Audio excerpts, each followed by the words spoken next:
Eh bien, bonjour donc à toutes et à tous.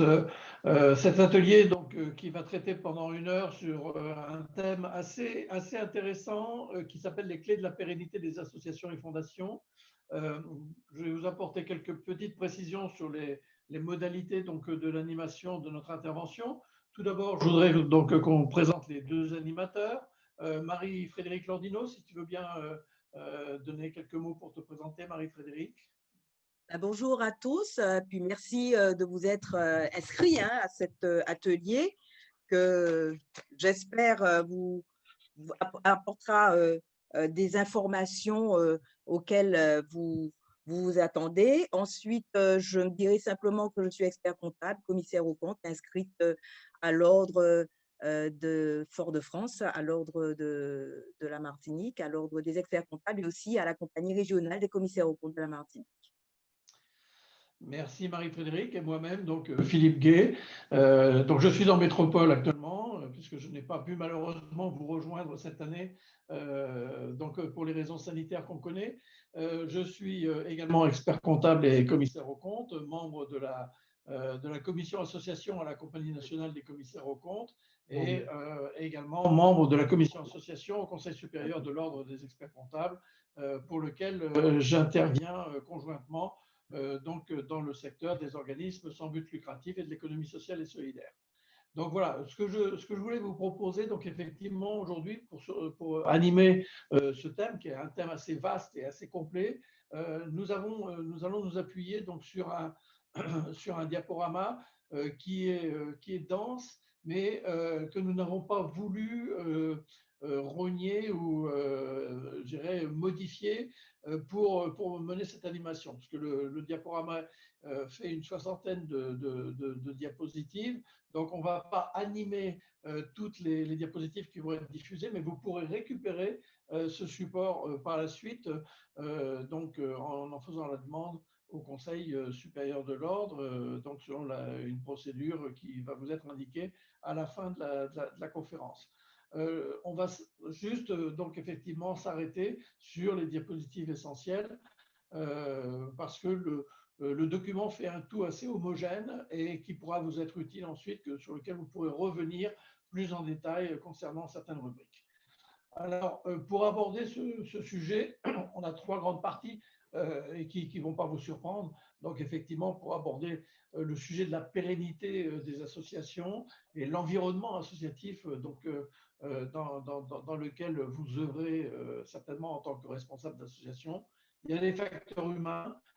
Et derrière les facteurs humains, on va aborder le sujet du projet associatif, de la gouvernance, et puis de ceux qui animent l'association, donc les salariés et les bénévoles, avec ce sujet qui est permanent, donc de trouver un équilibre et une harmonie de fonctionnement avec tous ces acteurs.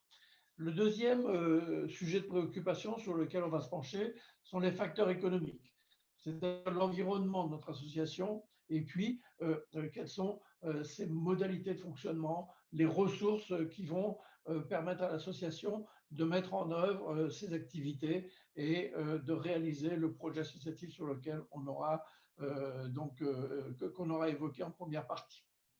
Donc, quelques petits points liés au financement, aux équilibres financiers, la notion d'autofinancement, avec quelques recommandations et quelques points d'attention sur lesquels on va attirer votre regard.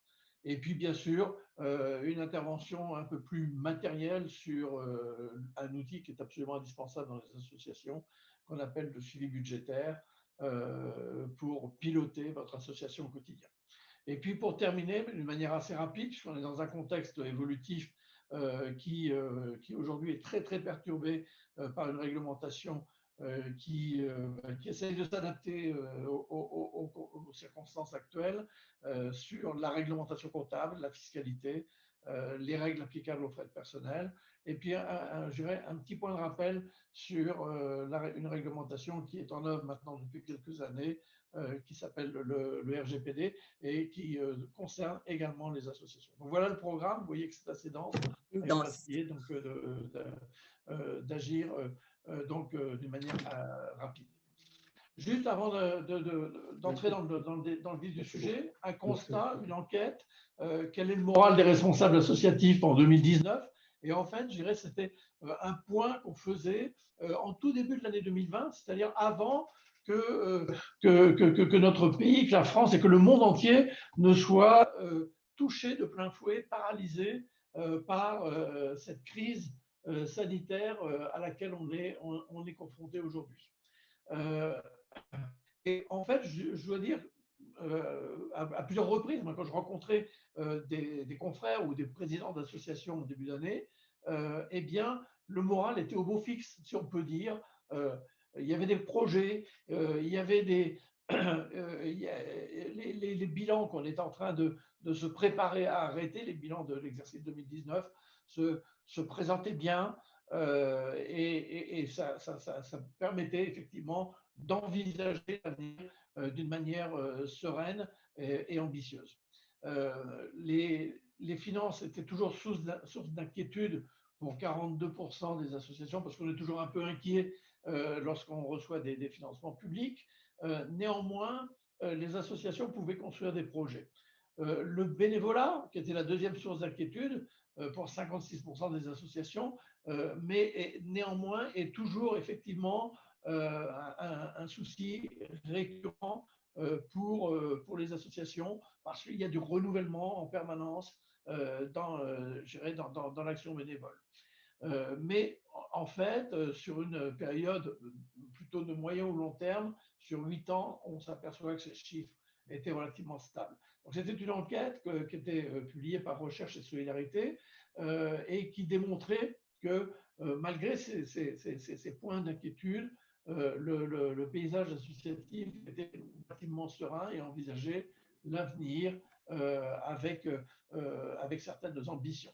Le nombre des associations en grande difficulté était d'ailleurs plutôt restreint, 3%, 40 000 associations sur 1 500 000 associations actives, ce qui est tout à fait très, très réduit et même en diminution par rapport à l'an dernier, à une amélioration apparente de la disparition des associations, quelques projets de regroupement, de restructuration, de fusion d'associations entre elles, qui donnaient naissance d'ailleurs à des groupes associatifs qui avaient ainsi, en mutualisant leurs moyens, beaucoup plus de puissance, beaucoup plus de force d'action, et ce qui leur permettait également d'envisager l'avenir, là aussi avec ambition.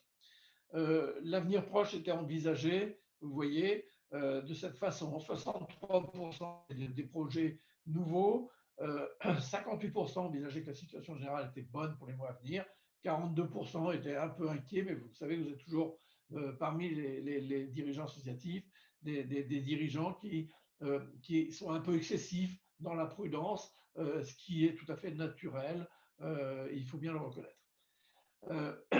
Les associations et fondations évoluent dans un environnement réglementaire en forte évolution. C'est une évolution qui s'est accrue ces dernières années. On s'aperçoit et on constate que les associations se professionnalisent de plus en plus, doivent obéir à des orientations budgétaires et des relations avec les pouvoirs publics qui sont de plus en plus normées. Et puis les actions mises en œuvre par les salariés, les bénévoles, les professionnels, les non professionnels nécessitent effectivement que le regard sur l'avenir soit plus construit, structuré, et c'est bien ce qu'on va essayer d'examiner en détail pendant ces quelques minutes. Alors, sur les facteurs humains, quels sont les facteurs humains en fait qui prévalent dans l'action associative? C'est surtout d'avoir un projet associatif pertinent, une gouvernance efficace et reposer sur des équipes de salariés, de bénévoles qui aient trouvé un certain équilibre de fonctionnement. Alors, pour revenir rapidement sur le projet associatif, ce qui est important, c'est bien de formaliser les objets, les valeurs de l'association et d'avoir toujours présent à l'esprit que ce projet soit actualisé, revu régulièrement et qu'on ne l'oublie pas sur une étagère après l'avoir rédigé et présenté à l'Assemblée générale. Il faut constamment œuvrer pour que ce projet soit actualisé et fonctionne au goût du jour. Accueillir de nouveaux membres qui viennent adhérer à ce projet associatif et communiquer autour du projet, tant en interne, pour les membres, pour les salariés, pour les bénévoles, qu'en externe, auprès des partenaires, que ce soit les pouvoirs publics avec lesquels on peut œuvrer ou travailler, ou auprès d'autres partenaires pour lesquels l'association va rendre des activités ou partager donc effectivement des projets. Des points d'attention, et là, bon, je vais passer le détail, c'est un peu plus technique, un peu plus matériel, mais c'est des questions essentielles et fondamentales qu'il faut se poser. Quel public accueille-t-on? Comment évolue ce public et quelles sont les attentes du public et comment évolue-t-elle dans le temps? Est-ce que notre zone géographique est suffisamment pertinente ou est-ce qu'il faut la revoir, la redéfinir? Et puis surtout, les services associatifs que notre association apporte, sont-ils bien calibrés par rapport aux attentes du public ou est-ce qu'il ne faut pas qu'on envisage d'autres services à développer? Vous voyez, toutes ces questions qu'il faut se poser en permanence qui permettent d'actualiser notre projet pour donner du sens à nos actions. Et il faut que chacun puisse s'exprimer. Voilà, je passe rapidement aussi effectivement sur les modalités que vous allez mettre en œuvre pour sensibiliser en fait tous les membres. Et je connais beaucoup d'associations qui ont mis en place une commission qui va maintenir le projet associatif, une commission qui va être en charge de l'animation, du maintien et de l'activation du projet associatif et qui, elle, va se poser toutes ces questions que vous voyez apparaître sur l'écran parce qu'elles sont essentielles et fondamentales. Et cette commission, on lui donne la parole chaque année, au moins une fois pour rendre compte de son action au conseil d'administration et surtout à l'Assemblée générale pour qu'elle fasse le point en disant où est-ce qu'on en est avec notre projet associatif. Voilà les suggestions, les propositions qu'on a apportées auprès du conseil d'administration. Donc, d'une manière synthétique, pour définir le projet associatif, s'appuyer sur les ressources, les points forts et les points faibles, les valeurs de l'association, définir des pistes de progression, décliner une action à mettre en place avec différentes étapes qui sont définies comme l'état des lieux, les objectifs à définir et le plan d'action à livrer et à présenter. Alors, en ce qui concerne la gouvernance, Marie-Frédérique, je vais te passer la parole.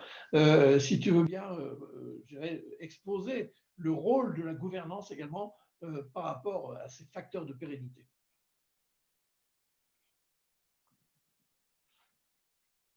Marie-Frédérique, est-ce que tu... Apparemment, on l'a perdue.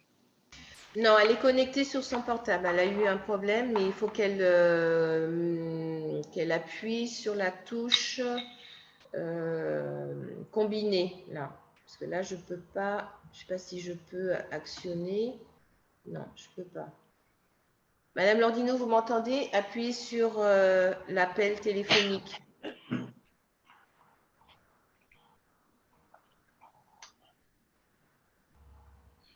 Ah, on l'a perdu. Merci. Bon, tant pis, je vais continuer donc à sa place. En fait, donc, la gouvernance, c'est le premier des facteurs humains de l'association. Les dirigeants sont un groupe un peu plus restreint, un peu plus réduit de personnes auxquelles les membres de l'association ont décidé de confier le soin de diriger l'association, de lui donner des orientations et le soin d'élaborer la stratégie. Donc, la gouvernance va élaborer la stratégie, fixer des objectifs, les mettre en œuvre, évaluer les résultats des actions. Donc, ça nécessite une organisation, des moyens de mise en œuvre, Elle va assurer le fonctionnement de l'association, la pérennité de l'association et l'organisation démocratique.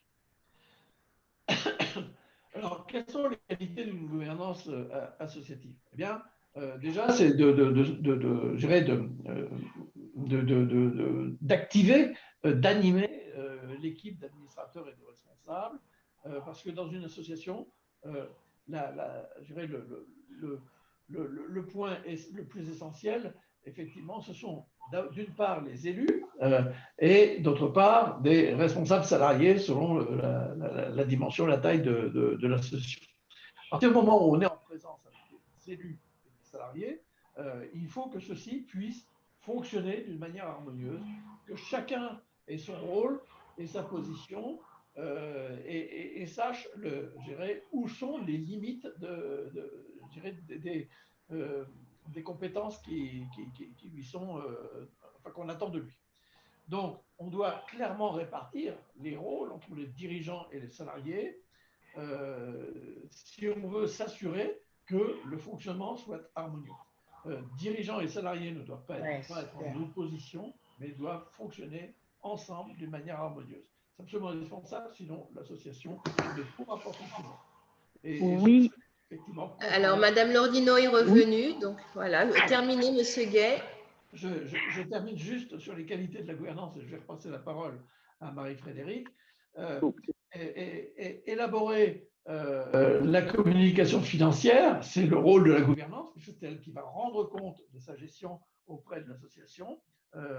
Et puis surtout, effectivement, vis-à-vis, encore une fois, des tiers externes à l'association, notamment les banquiers ou les administrations, eh bien c'est elle qui doit apporter toutes les explications sur la situation financière et le fonctionnement de l'association.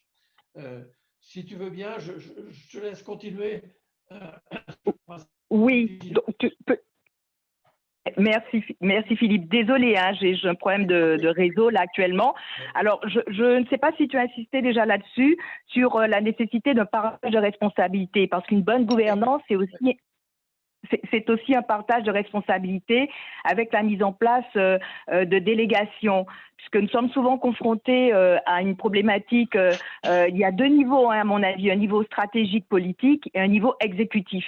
Et il est essentiel que ce partage puisse bien s'équilibrer de manière à garantir la pérennité de la société. Clair qu'on ait des administrateurs qui d'un côté s'occupent de politique et de l'autre et du projet associatif, mais d'un autre qui a une véritable direction en œuvre, avec des délégations bien évidemment. Par exemple, dans le cas de, par exemple, pour créer une nouvelle activité, la direction générale peut impulser, peut proposer, le bureau évaluer la faisabilité, le conseil d'administration, lui, c'est lui qui va arrêter le projet et l'assemblée générale qui joue aussi un rôle essentiel va approuver ou pas le projet. Voilà, donc sur la gouvernance, je pense qu'on a à peu près tout dit. Il y a aussi un autre facteur humain qui me semble essentiel, c'est la nécessité d'un équilibre entre les salariés et les bénévoles. Une association qui serait pas assez professionnalisée, je crois que tu l'as un peu dit, qui reposerait uniquement que sur des bénévoles, cela me semble un peu périlleux. Il faut de plus en plus, et on voit avec la complexification des textes, la nécessité d'une professionnalisation avec des administrateurs, comme tu disais, des anciens banquiers, des anciens directeurs financiers, mais également donc sur la partie direction, par contre, du personnel aussi très qualifié, parce que on avait pour autant l'habitude d'entendre qu'une association c'était quelque chose, voilà, c'est le petit truc du coin qui a un but social, mais on voit bien qu'avec ce que nous demandent de plus en plus les financeurs, c'est avec la nécessité de rendre compte de plus en plus de nos actions. Il faut donc une professionnalisation au niveau de ces associations, en tout cas pour assurer la pérennité. Voilà. Donc, je ne sais pas s'il y a quelque chose à ajouter ou... Voilà, donc une association qui réussit, c'est ce qu'on voulait vous faire passer. C'est à la fois une association dont la gouvernance remplit ses missions, mais aussi une association qui instaure un équilibre entre salariés et bénévoles, donc qui va valoriser l'implication des adhérents bénévoles, qui va valoriser le bénévolat de plus en plus. Hein. Vous savez qu'il y a un nouveau règlement ANC 2018-06 qui date du 5 décembre 2018, mais qui est applicable aux exercices ouverts à compter du 1er janvier 2020. Donc, ce nouveau règlement fait obligation de valoriser notamment les contributions volontaires, de revoir aussi la répartition des subventions d'investissement. Donc, il y a un certain nombre de changements de méthode comptable. Et si nous n'avons pas des salariés, des administrateurs sensibilisés à cette question financière, à cette question comptable, on va droit dans le mur. Donc, une meilleure formation des bénévoles, peut-être aussi pour les impliquer, pourquoi pas mettre en place des chèques repas, parce que certains ne se contentent pas, comme on m'a dit hier, il y en a qui ne payent pas d'impôts, donc qu'est-ce qu'il faut avec un reçu fiscal? Eh bien, en tout cas, pour ceux qui payent pas d'impôts, on peut mettre par exemple un chèque repas. On peut mettre en place le remboursement des indemnités kilométriques, non pas des forfaits, mais plutôt des indemnités kilométriques, ou en tout cas si c'est des forfaits qui restent dans le plafond de la sécurité sociale, parce que trop souvent on a l'impression que l'association n'a pas de charge sociale, n'a pas payé de charge sociale. Mais voilà, donc on voit parfois des redressements tout simplement parce que les plafonds sociaux ont été dépassés. Et puis il y a aussi ce qu'on appelle le service civique, hein, le recours au service civique, c'est l'engagement volontaire. L'indemnité est prise en charge par l'État et il y a un complément qui est fait qui est minime, hein, qui est fait par l'organisme d'accueil, par l'association. Et ce service civique va venir en complément des actions des salariés et des bénévoles. Donc, une association qui réussit, c'est une gouvernance professionnelle qui est soutenue par des membres en nombre suffisant, des salariés compétents assistés par des bénévoles bien formés mais qui restent dans leur rôle. Très important, j'insiste là-dessus, sur le rôle de chacun et qu'il n'y ait pas d'interconnexion, mais plus une complémentarité. Un administrateur qui jouerait le rôle, par exemple, de DRH, risque de remettre en cause le caractère défiscalisable remettre en cause la défiscalité de l'association, le caractère non fiscalisable. Donc, chacun a sa place, avec ses responsabilités clairement définies par le biais de délégations, des ressources humaines et financières suffisantes, de manière à anticiper, s'adapter aux évolutions réglementaires et budgétaires. Voilà. Donc, Philippe, je te passe la parole, si tu veux bien comprendre. Voilà. Oui, non, parfait. Moi, je vais juste rapidement, sur ce tableau-là, je trouve très intéressant, c'est la place du bureau. Vous voyez que le bureau assure vraiment le lien entre ce qu'on appelle le niveau politique, c'est-à-dire les élus, l'Assemblée générale et le conseil d'administration et les bénévoles, et le niveau exécutif, c'est-à-dire les salariés, la direction générale et les salariés. Et le bureau, il assure le lien. Et il a une place prépondérante, comme tu viens de l'expliquer, c'est-à-dire que le bureau n'a pas à prendre ni à empiéter sur la fonction du directeur général ou même des salariés qui ont une mission, une fiche de poste à tenir. Et le bureau doit s'assurer que les bénévoles ne vont pas empiéter sur le rôle des salariés, ou ni même que, comme tu l'as dit, par exemple, dans le conseil d'administration, on ne va pas avoir un président ou un administrateur qui va se comporter comme le directeur des ressources humaines ou le directeur financier de l'association, alors que des fois dans la structure, on a un poste qui est pourvu par un salarié. Donc ça, c'est véritablement important. Il faut que chacun ait sa place et en soit conscient. Et qu'on puisse s'appuyer sur des délégations de pouvoir qui permettent à chacun d'œuvrer et d'agir en fonction donc des compétences dont ils se font entourer. Voilà. Alors, sur les facteurs… Oui, vas-y. Non, je ne vais pas être trop longue, mais je voulais simplement dire sur les délégations de pouvoir, elles sont essentielles. J'ai eu l'occasion de faire un audit parce qu'il y avait eu effectivement un clash, hein, un litige entre la direction et les administrateurs, et on s'était aperçu, ça a été très compliqué. Bon, on s'en est sorti, mais ça a été très compliqué tout simplement parce que la gouvernance avait laissé un peu la bride sur le cou au directeur et qu'aujourd'hui, on lui reprochait un certain nombre de choses, alors que bon, il n'y avait pas eu les délégations mises en place, voilà, et des limitations de pouvoir. Monsieur Mossy, vous voulez ajouter quelque chose? Oui, enfin, c'est pas très long. Simplement, moi, j'ai vu dans des associations les membres de conseil d'administration qui ne font pas tellement la différence entre la responsabilité pénale, la responsabilité civile et qui font à la limite un peu l'amalgame et qui commettent des infractions à ce niveau-là. À un autre niveau, en tout cas dans le département, je pense qu'il faut absolument procéder à la formation de ces dirigeants, qu'ils soient bénévoles ou qu'ils soient salariés, pour qu'ils maîtrisent assez bien l'outil législatif et qu'il n'y ait pas n'importe quoi, enfin des responsables qui recrutent des cousines ou des cousins, des politiciens qui siègent au sein du conseil d'administration, qui participent bien entendu à des déjeuners qui sont abusivement condamnables, etc., etc. Donc il faut faire attention. Et je pense que c'est notre rôle, mais vraiment notre rôle en tant que technicien, en tant que sachant, d'apporter ces informations sur les limites, n'est-ce pas, de l'ensemble de ces membres de la gouvernance dans la gestion de leur structure associative. Voilà. Oui, tu as tout à fait raison, parce que bien souvent, les situations de crise se rencontrent parce que des postes ont été mal définis ou des pouvoirs, des délégations de pouvoir ont été mal transmises. Hein, et que chacun a outrepassé justement la fonction ou le rôle qu'on attendait de lui. Bien, je vous propose qu'on avance sur la deuxième partie, où pour analyser donc effectivement la pérennité de l'association, il faut se pencher effectivement sur les facteurs économiques qui font fonctionner l'association et grâce auxquels celle-ci va pouvoir fonctionner. La revue des modèles économiques, eh bien, elles sont propres, je dirais, à chaque association. Vous avez des associations qui vont fonctionner grâce à ces ressources propres, c'est-à-dire les cotisations qu'elles reçoivent de leurs membres ou la facturation des activités associatives qui sont faites auprès des membres. Vous avez des associations qui vont fonctionner face à la facturation de produits et de services qu'elles vont rendre à tout type de public.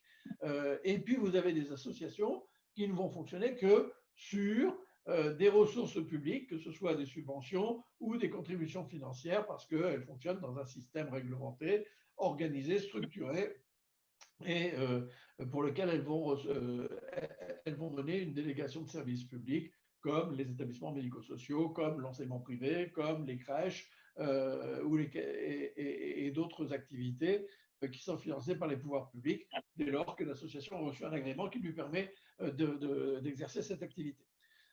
Et puis, vous avez des associations qui vont fonctionner grâce à la générosité du public, c'est-à-dire donc grâce à des dons qu'elles vont recevoir, des dons de toute nature, hein, ça peut être en numéraire, en espèces, c'est-à-dire en marchandises et autres types de dons. Et puis, vous avez des associations qui vont fonctionner grâce à tous ces types de ressources prises ensemble. Donc, vous voyez qu'on est véritablement sur des activités complexes et variées, et je ne vous apprends rien, c'est ce que vous devez vivre au quotidien. Justement, le fait qu'on ait tous ces types de ressources fait qu'il n'y a pas une association qui ressemble à une autre, qu'on est devant des projets qui sont complexes, et que cette diversification fait qu'il y a une grande richesse, une grande variété des projets. Alors, il n'y a pas de modèle économique lambda, hein, type, mais effectivement, le modèle utilisé par l'association, il sera pertinent justement au regard de ses objectifs, au regard du contexte social, c'est-à-dire par rapport au public auquel elle va s'adresser, et puis par rapport au contexte politique, c'est-à-dire par rapport à la réglementation qui va s'appliquer à ces activités, ou par rapport au soutien qu'elle va recevoir de l'environnement, de l'État ou des administrations. Alors, le levier du modèle économique, ici, on a reproduit le modèle de levier de la CPCA, la commission de la vie associative, et bien, qui n'est pas nouveau, hein. Et vous avez effectivement les revenus que je viens d'exposer, que sont les cotisations, les financements publics, les revenus d'activité ou la diversification des fonds privés. Et donc, qu'on va avoir nécessairement besoin d'optimiser à la hausse. Et puis les coûts qu'on va toujours rechercher effectivement à optimiser à la baisse pour pas qu'ils soient trop élevés, qu'ils soient le moins cher possible et qu'ils soient le plus acceptable possible pour l'association, notamment donc éviter des coûts financiers, mutualiser des moyens avec d'autres partenaires, etc. Donc il y a plein de leviers qui vont nous permettre d'optimiser nos coûts. Et l'environnement, donc notamment dans la diversification des fonds privés, eh bien, va se faire avec des fonds solidaires, avec des partenariats entreprises sous forme de mécénat ou sous forme de sponsoring, avec des grands donateurs. Vous avez des associations qui bénéficient du soutien de grands donateurs pendant plusieurs années, des associations qui sont habilitées à recevoir des legs, des donations, ou la générosité du public, comme je disais, à travers des campagnes d'appel à dons. Donc, vous avez effectivement tout un ensemble de logiques qui sont des leviers économiques qui permettent aux associations d'optimiser leur modèle pour soit fonctionner et équilibrer leurs coûts, soit porter de nouveaux projets, se développer et aller vers d'autres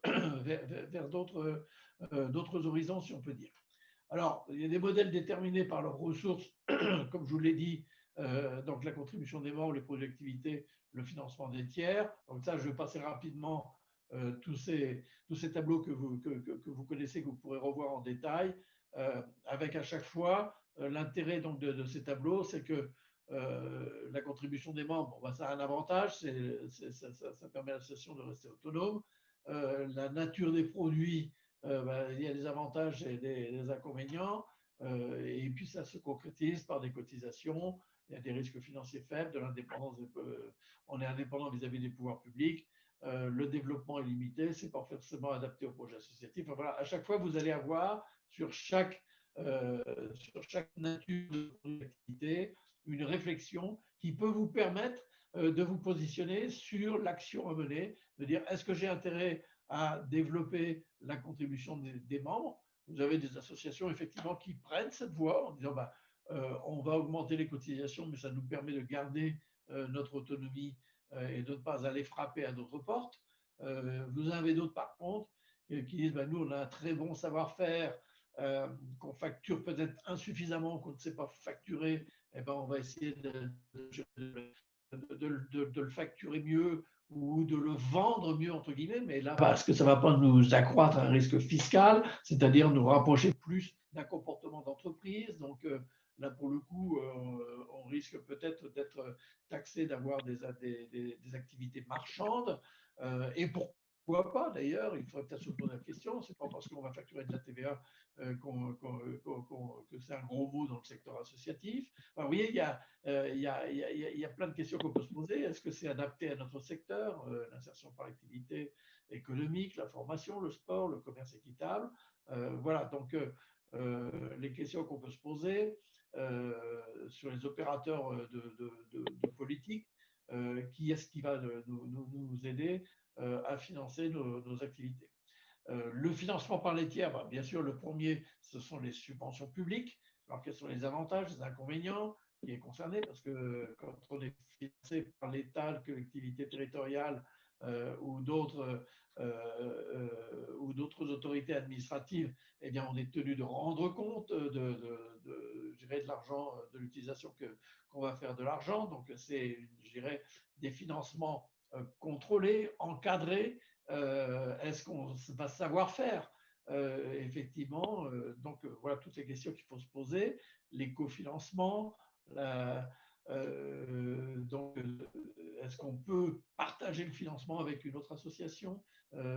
C'est une espèce d'activité hybride. Est-ce qu'on a cette capacité justement à partager l'innovation avec d'autres associations? Vous savez, des associations des fois ont du mal à cohabiter avec d'autres partenaires. Donc, Est-ce qu'on a cette culture qui nous permet de le faire? Voilà toutes les questions qu'on peut se poser. Donc ces fiches-là qui sont bien faites vous permettront donc de vous poser les questions. La mobilisation privée, c'est le don, le mécénat, l'appel au don. Est-ce qu'on est prêt à se lancer dans des campagnes d'appel à générosité? Est-ce qu'on est prêt à aller rencontrer les entreprises pour leur demander de l'argent? Ça ne se fait pas comme ça aussi facilement, hein, d'aller rencontrer un chef d'entreprise. Bonjour monsieur, est-ce que vous pouvez nous donner 100 000, 200 000 ou 10 000 euros pour financer notre association? Il faut vendre le projet de notre association, le vendre entre guillemets, il faut convaincre.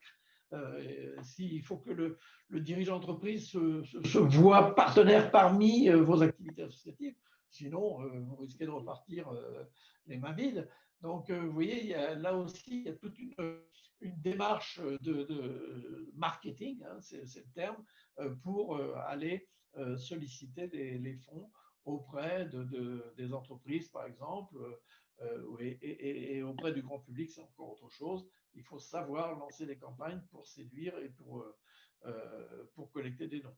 D'ailleurs, aujourd'hui, il y a des modalités de nouvelles méthodes. Je pense que ça vous a été livré également des ateliers hier, avec le crowdfunding, par exemple, et l'appel à dons sur Internet. La mutualisation est également aussi un moyen, alors non pas d'obtenir des fonds, mais surtout de partager des coûts et de réduire vos coûts en les partageant avec d'autres. Là aussi, il faut faire attention à se loger dans un cadre légal et réglementaire et conventionnel avec ceux avec lesquels on va partager les fonds. Donc, vous voyez, toutes ces questions qu'on passe rapidement en revue vous permettent quand même de vous poser, je dirais, les bonnes questions, justement, tous ces sujets vont vous permettre de vous poser les bonnes questions pour vous orienter vers de bons objectifs. Il y a une multitude de modèles économiques qui en découlent. On peut passer d'un modèle traditionnel, vous voyez par exemple comme celui-ci, où j'ai une association avec 5% de contribution des membres, 1% de prestations et 75% de subventions publiques, vers un modèle revu où finalement les subventions publiques vont prendre beaucoup moins de place, je serai moins dépendant des financeurs publics et je vais, vous voyez, introduire des financements privés. Si j'ai là ici du mécénat d'entreprise, je vais développer de la mutualisation avec une autre association avec laquelle je vais pour partager certains projets. Et puis, je vais pouvoir accroître les ventes de prestations, par exemple. Donc, vous voyez, pour passer de l'un à l'autre, eh bien, il faut se poser toutes les questions là que j'ai passées rapidement en détail pour avoir plusieurs cordes à son arc. Voilà. Juste un petit focus sur le produit partage. Ça, c'est un sujet qu'on a déjà abordé dans des éditions précédentes. Le produit partage, c'est un produit ou un service d'une entreprise qui s'engage à reverser une somme fixée au profit d'une association ou d'une fondation. Ça peut être intéressant. Pour ça, il faut que l'entreprise s'associe pleinement à votre projet associatif et que ça s'inscrive durablement dans le temps. Donc là, on donne quelques exemples, des exemples de grandes firmes et de grandes sociétés, comme l'UNICEF qui avait mis en place des produits de partage avec Clairefontaine, vous savez, sur les cahiers scolaires, où Clairefontaine s'était engagé à reverser 30 centimes par vente de produits scolaires, de cahiers, consacrés donc à des programmes d'éducation. Vous aviez la Société Générale, qu'on a cité également, qui s'était engagée à verser 5 centimes à chaque paiement réalisé par carte bancaire.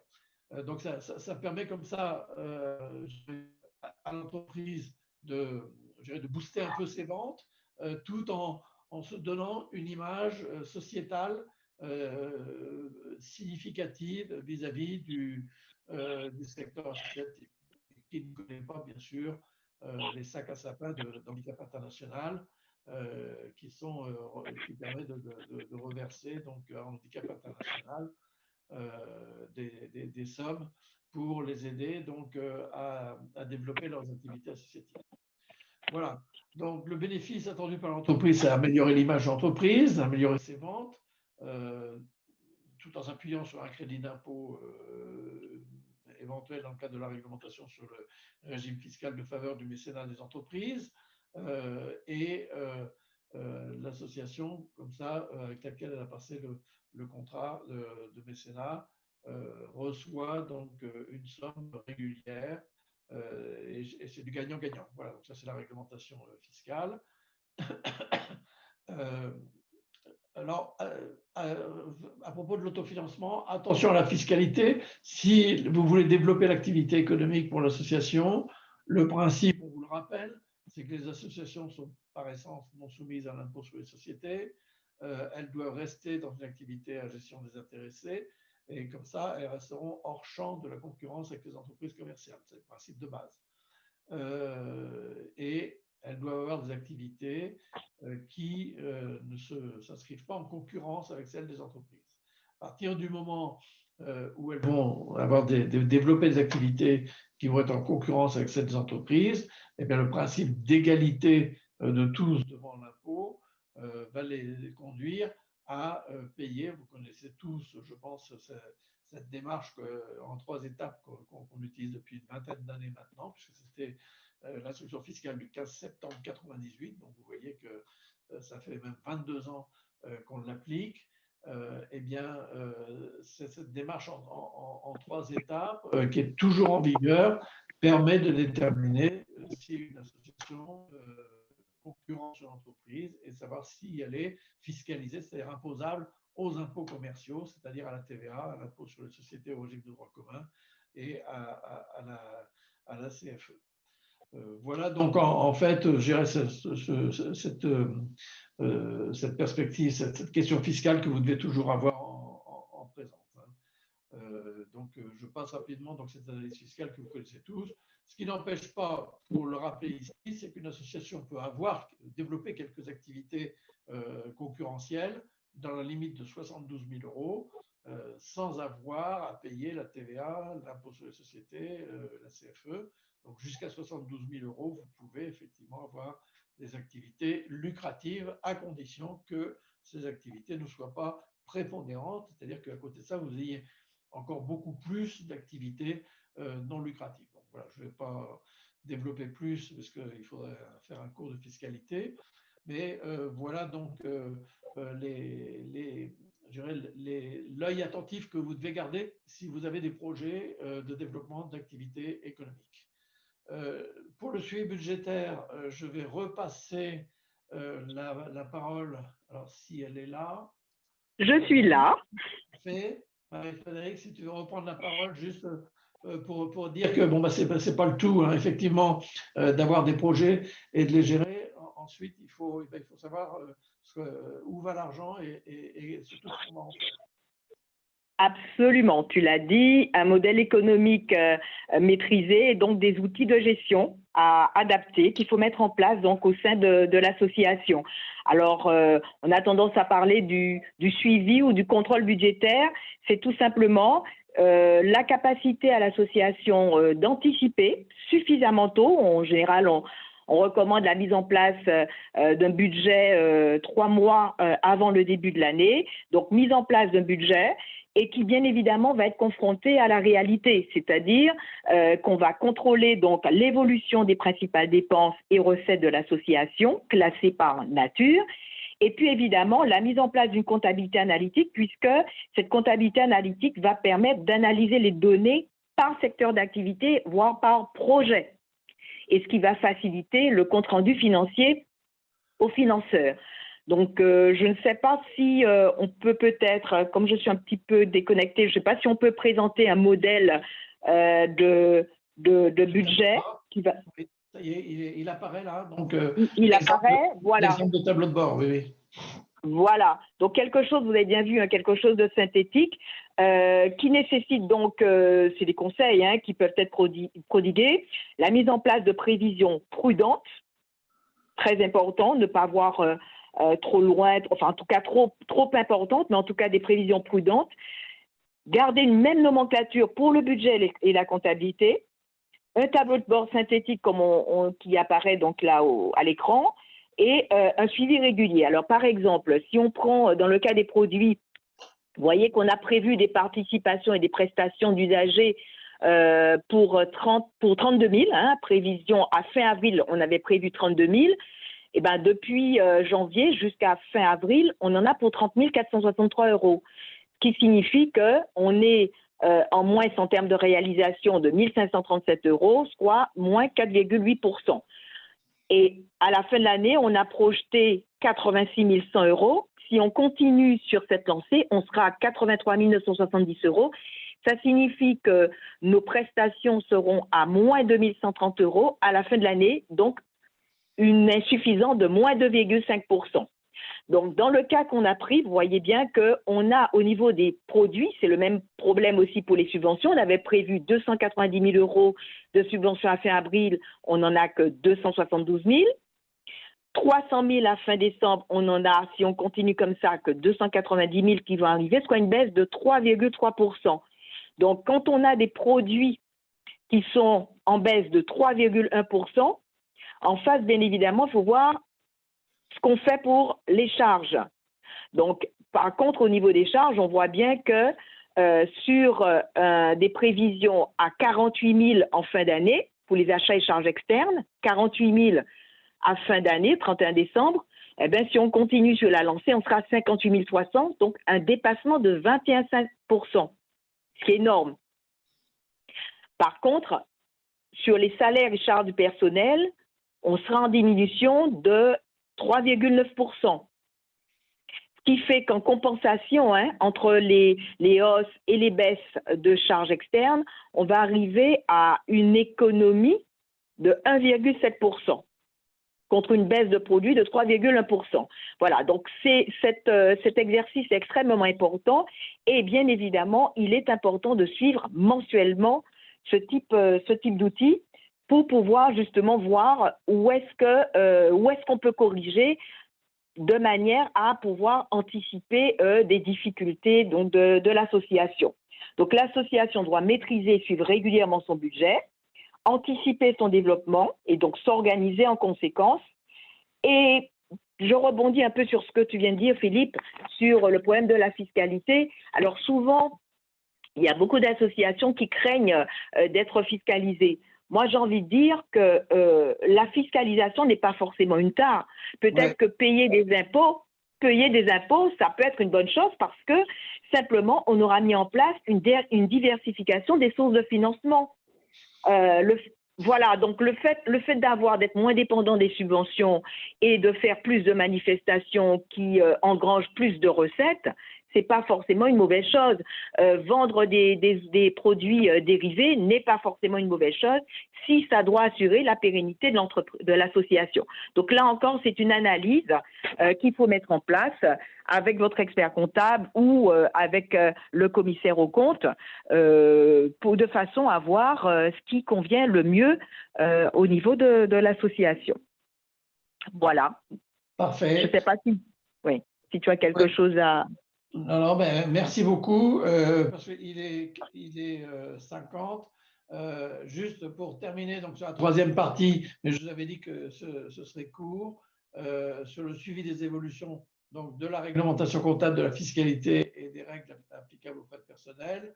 Juste en ce qui concerne donc effectivement le plan comptable, Marie-Frédérique vous l'a cité tout à l'heure, donc effectivement, nous devons donc maintenant, depuis le 1er janvier 2020, mettre en œuvre un nouveau règlement comptable.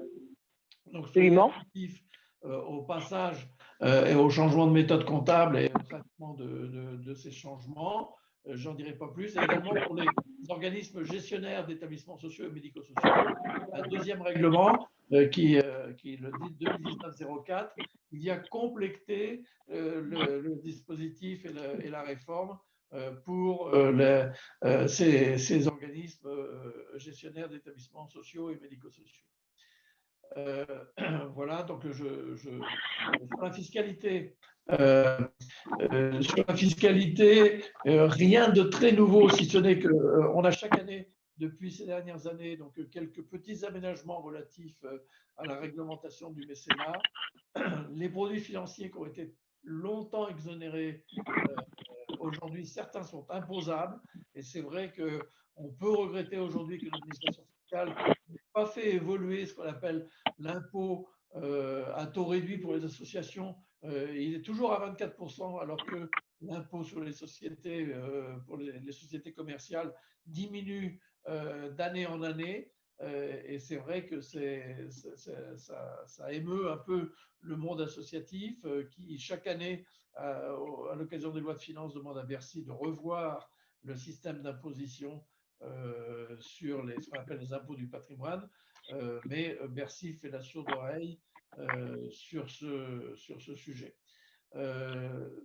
En ce qui concerne le champ concurrentiel, comme je vous l'ai dit, la règle des 4P, les 3 étapes et les 4P, ça n'a pas bougé. C'est toujours la même règle et le même raisonnement qu'on doit tenir depuis 20 ans, plus de 20 ans maintenant. Donc là, c'est immuable et c'est ancré maintenant dans les habitudes associatives.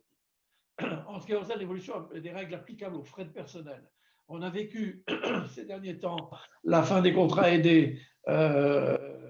Et c'est vrai que l'enjeu pour les associations, c'est comment remplir la même mission avec des frais de personnel fortement en hausse. Mais à compter du 1er janvier 2019, en termes de réduction de la cotisation d'assurance maladie de 6%, qui remplace le CITS, donc qu'on a connu pendant une faible période finalement, qui était le crédit d'impôt de taxe sur les salaires. On est toujours dans le régime de la taxe sur les salaires qui bénéficie d'un 1044 € là, pour cette année, mais pas d'autres, je dirais, non plus allègements particuliers. Il y a des situations quand même qui sont dénoncées chaque année pour des associations, notamment celles qui bénéficient de financement de l'État. Bon, voilà. Et puis les primes Macron qui sont en place. En ce qui concerne le RGPD, le Règlement général de protection des données personnelles, comme je vous le disais, les associations sont également concernées par le règlement européen qui est en place depuis 2018, qui s'impose à toute entité détenant donc des données personnelles informatisées. J'attire vraiment votre attention parce que vous devez vous mettre en règle avec ces obligations. Les données personnelles sont celles qui permettent d'identifier une personne un nom ne suffit pas, voilà ce que je veux vous dire.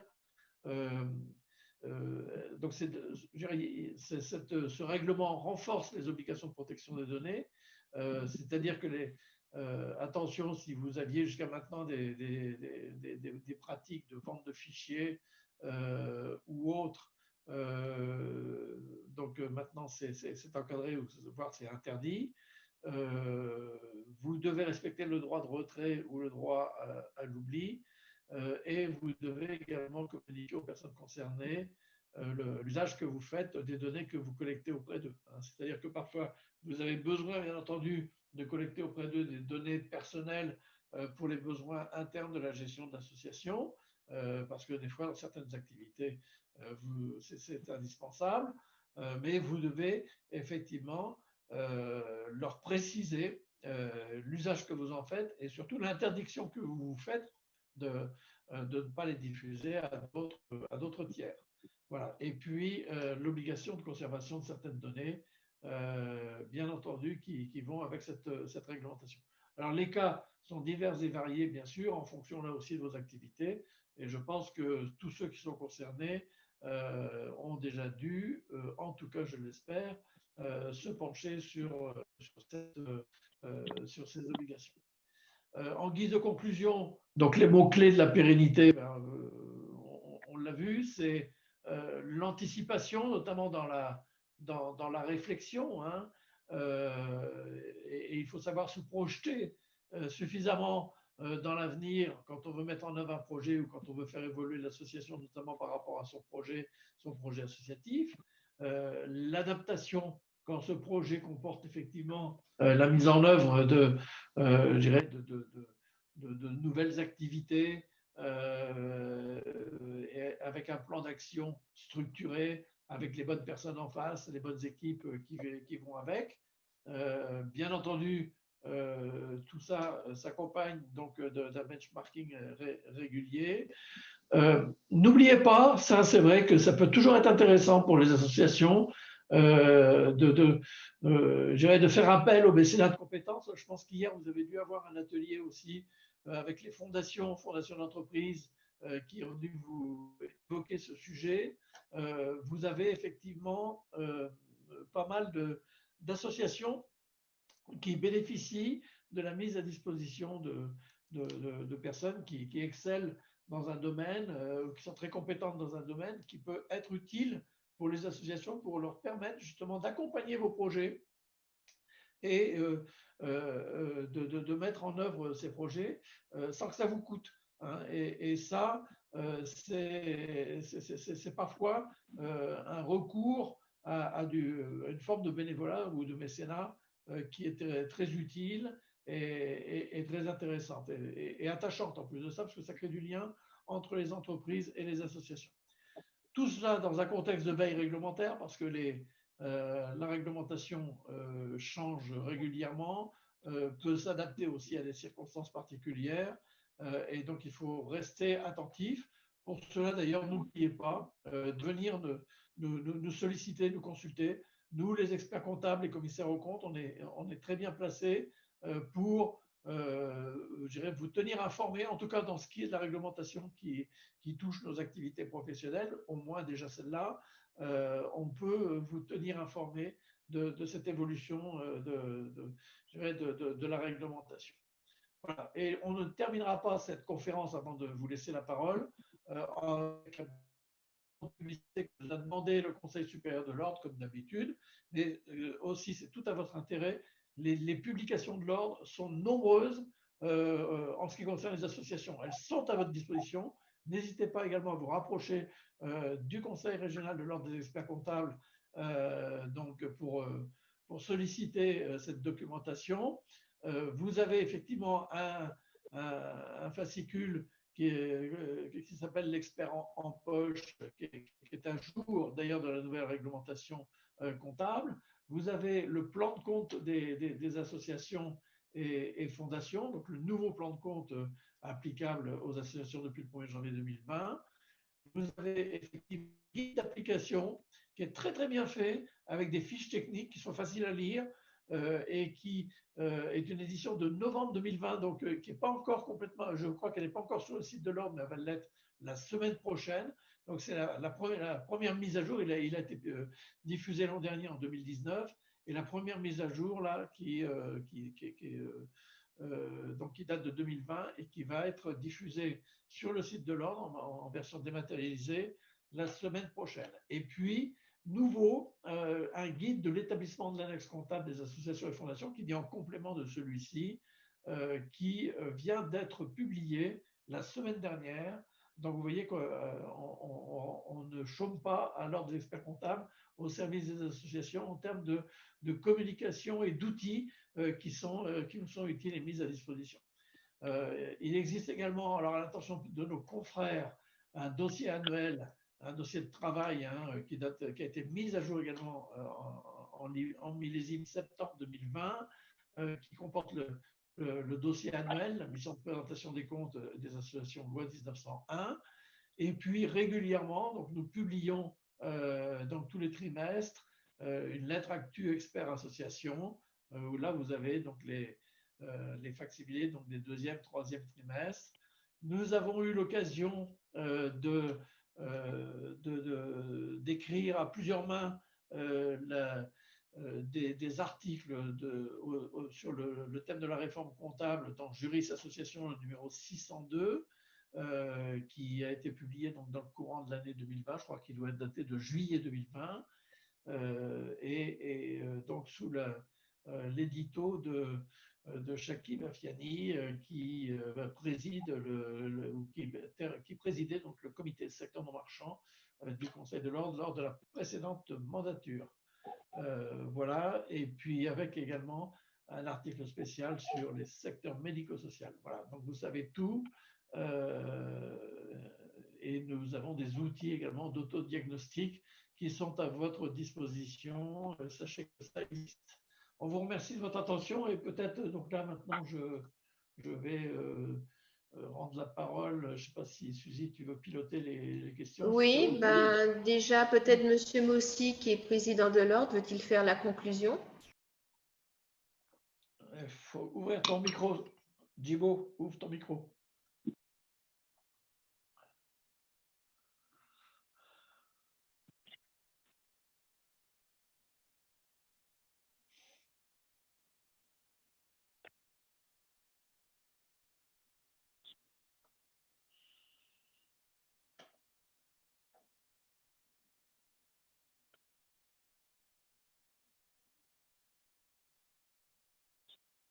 Oui, ça va? Oui, ça y est. Oui, donc avant de faire une conclusion, est-ce qu'il y a des questions à poser sur tout ce qui vient d'être dit par Marie-Frédérique Lordino et notre ami Philippe?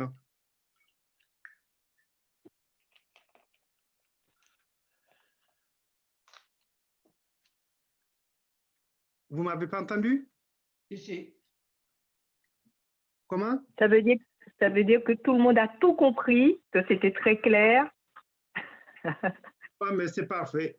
Donc, Philippe, merci beaucoup. Marie-Frédérique, merci également. Suzy, merci pour cette matinée que tu as consacrée à nous aider, bien entendu, à répondre à des préoccupations qui concernent les responsables des associations. Et nous espérons réorganiser ce type de formation très prochainement et en nous prenant, bien entendu, suffisamment à l'avance pour qu'on puisse avoir un public assez nombreux. Merci encore à tous et puis bon week-end. Merci. Bon week-end. Merci. À bientôt. Merci, à bientôt. Au revoir. Au revoir.